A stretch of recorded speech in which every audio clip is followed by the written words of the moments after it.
We're kicking off with the Bloodline saga, as for weeks it's been reported that a Wargames match is in the works, but right now Roman Reigns is at a disadvantage. While Reigns has reunited with the Usos, the three men are still a man short of matching Solo Sikoa's bloodline, and who can fans expect to align with the OTC? On Twitter, WWE may have spoiled who, as when sharing a video of Jey and Jimmy Uso embracing this week, the caption said that they were feeling very "Usy." This was a term coined by Sami Zayn back in 2022 during his tenure with the faction, but it'll be interesting to see how Reigns, Jimmy, and Jey win over the former honorary Us. After all, Sami was ousted from the group violently back at the 2023 Royal Rumble, but with a fourth man needed, expect his path to cross with the original bloodline soon enough. On Raw, a comment from Carlito, in which he mistakenly took Io Sky and Kairi Sane for being Chinese, has sparked a debate among fans as to whether it crossed a line on TV. It's been reported that this was not a planned line for the cool superstar, who has now found himself in hot water with fans, but not everyone is against the comment in question.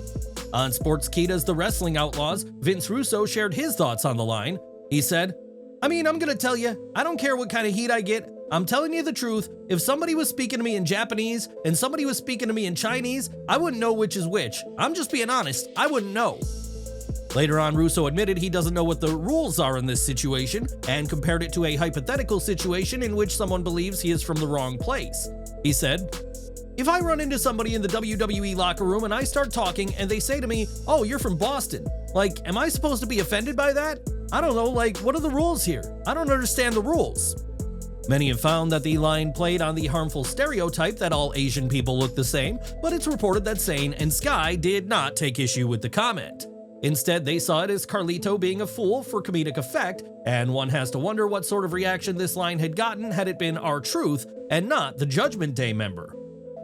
At TNA Bound for Glory, Joe Hendry had the biggest match of his career when he went one-on-one with Nick Nemeth for the TNA World Heavyweight Championship. Given his viral popularity, many felt that the show was the perfect night to see Hendry win the big one, and that was nearly the case until John Layfield got involved. Frankie Kazarian was the guest referee, but during the match, attempted to cash in his Call Your Shot gauntlet win, akin to WWE's Money in the Bank contract, that he'd won on the pre-show. Layfield arrived through the crowd to clothesline Kazarian, but then hit his dreaded finisher on Hendry to the shock and dismay of the fans. The former WWE champion gave a shot at Ryan Nemeth, Nick's brother, and the match eventually saw Nick hit a super kick and Danger Zone to retain the TNA World title.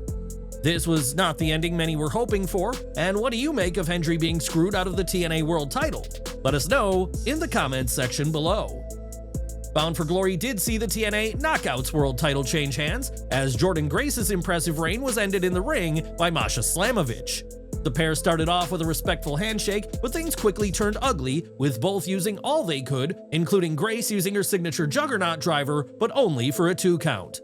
This marked the first time all year that someone had kicked out of a Juggernaut driver, and in the end, Slamovich got the win, kicking off her first reign with the gold. Grace's reign, her third overall, lasted 287 days after she beat Trinity, now Naomi, at Hard to Kill, and she's had 16 successful title defenses up to this point, one short of Taya Valkyrie's record.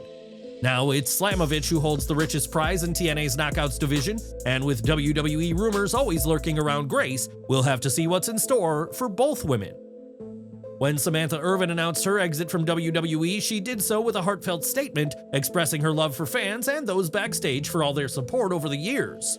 Shortly after her exit, fans speculated that Irvin was leaving to join AEW and reunite with her fiancé Ricochet, but now more has come to light about her reasoning.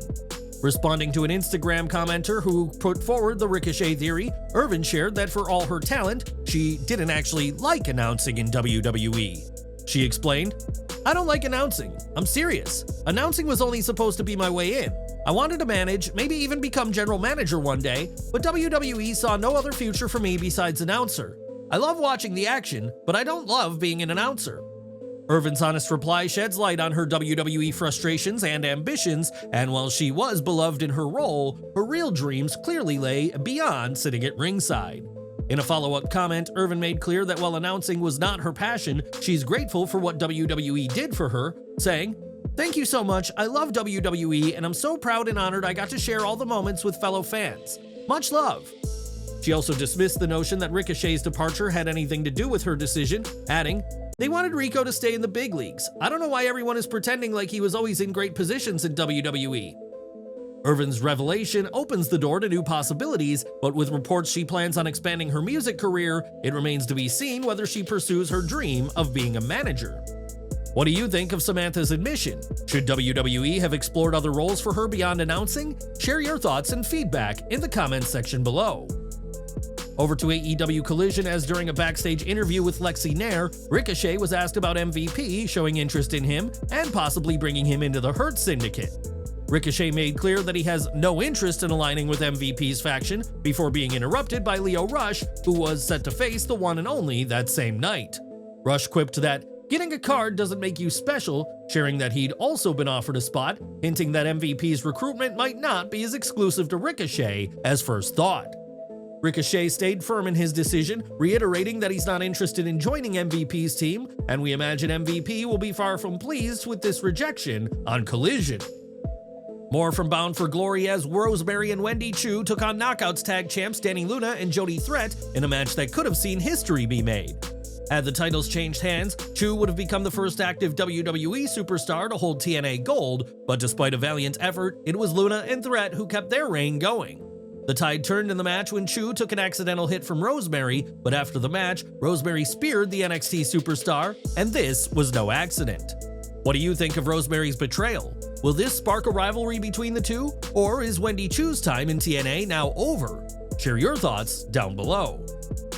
It was in June that Bo Dallas returned to WWE screens as Uncle Howdy, and his work as part of the Wyatt Six has been praised by fans thus far.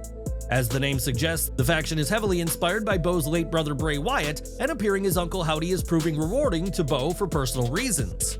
Speaking to Headlock, Bo explained that in addition to giving him a featured role on TV, portraying Uncle Howdy has allowed him to feel connected to Bray to this day. He said, "We kinda both went down different lanes, and now I got this chance. I always saw what Wyndham was doing, and that's the stuff that both of us like, but I was not in that. I didn't have the opportunity to do that. Now that I do, like I said, I feel like a little kid playing, and I still feel like I have my brother with me, and it's unbelievable." Dallas's role has allowed him to honor his brother's memory on screen and also show a creative side that he never got the chance to display during his first run with WWE. What do you think about Bo Dallas continuing the Uncle Howdy persona? Should WWE expand the character's story further?